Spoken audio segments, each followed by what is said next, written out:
হে হে, তোকে আমি এমনি পাবনা যাবার করছি। কে রে, তুই যে দূরের জিনিস চোখে দেখিস না, তার জন্য কি করবো?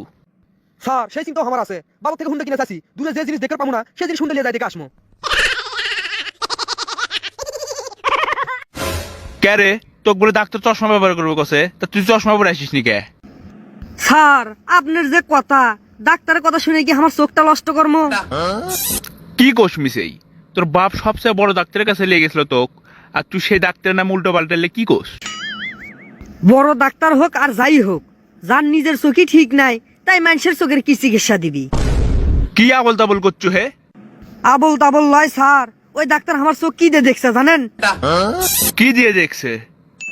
স্যার ওই ডাক্তার আমার চোখ লাইট দিয়ে দেখছিল, ঘরের মধ্যে শুই পড়ে গেলে শুই দেখা যাচ্ছে, সিঙ্কা আলোর মধ্যেও লাইট দিয়ে আমার চোখ দেখলো। তাহলে কোন তো ওই ডাক্তারের বুদ্ধি আমি কেঙ্কা করে শুনবো? তাহলে কি করে চাচ্ছু? চোখের মাথাতে খাসি মোবাইল টিপে টিপে। তাহলে এখন কি করা যায় কোন তো স্যার? আচ্ছা, কত গরু কোন দিন তুই চশমা পরে থাকতে দেখছিল? না তো স্যার। তাহলে এক কাম করিস, কালকে থেকে তুই ঘাস খাস, তাহলে তোর জীবনে কোনোদিন চশমাও লাগবি না, আর চোখেরও সমস্যা হবি না। স্যার এই জ্ঞানটা যদি আপনি নিজের ওপর খাটালেন হিনি, তাহলে আজ আর আপনার চশমা পরে থাকা লাগলো হিনি। সেই পরামর্শটাই তো এতদিন আমাকে কেউ দেয়নি। স্যার তাহলে বুঝেন কত বড় একটা উপকার করলাম আপনার, তাও তো আমাকে আপনি দেখতেই পান না। তা বাবা, তোকে একটা সাজেশন দিই, তুই তোর চোখের জন্য পাবনার যাস, তাহলে তুই মনে হয় সুচিকিৎসা পাবো। স্যার আমার চিন্তা আপনার করা লাগবে না, আমার চিকিৎসা আমি নিজেই শুরু করছি।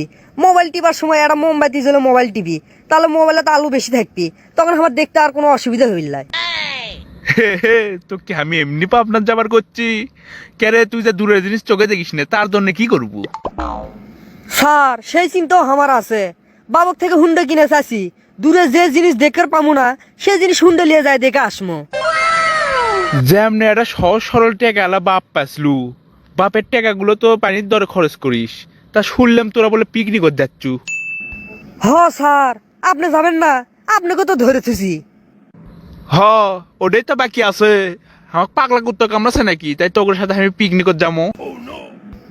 আচ্ছা স্যার না গেলেন, আপনি না গেলে কি আমাদের পিকনিক থেকে থাকবি নাকি? আপনি না গেলে আপনারই লস। লস হোক লাভ হোক আমার হবি, তোর এর মধ্যে আবার হামাক টানিচ্ছু কে? স্যার বুঝেন কোলে, আপনার নাম কাটা দিলাম কোলে। এত পেছাল পারিস কে? কলম না যাবো না আমি, বাংলা কথা তুই বুঝিস নে। আচ্ছা স্যার আপনি তাহলে বাদ, সব স্যার ম্যাডামই যাবি, আমরা ছাত্রছাত্রী সগলেই যাবো। আরো একজন যাবি স্যার? আরো একজন যাবি না দুইজন যাবি, যাক সেটা হামাক কোষকে তুই। স্যার সগলির মধ্যে কমো, আমার এক বন্ধুর সাথে ওর কেবাটা হয়, যার সাথে আমার প্রিয় স্মারক মাঝে মধ্যে রেস্টুরেন্টে দেখা যায়। কি রে, হামাক না কয়ে আমার স্কুলের পিকনিক যাবি? আমাকে মনে হয় সারপ্রাইজ দিবার চাইছিল, আমি না যাবার চাইবেন ভুলই করলাম। না না, পিকনিক যাওয়াই লাগবে, জিঙ্কা করেই হোক। স্যার এখন বিড়বিড় করছেন কে? চোখ কমান কপালে তুটে গেছে আপনার। কুটি বিড়বিড় করিচ্ছি কে রে? তোর আবার প্রিয় স্যার কেরা? কেডা আবার? আপনি আমার প্রিয় শিক্ষক। আমি যদি তোর প্রিয় স্যারই হলে এমনি, তাহলে হামাক আর ছাড়ে যাওয়ার প্ল্যান করলো না হিনি। কে রে, হামাকে না জোর করে পাস না?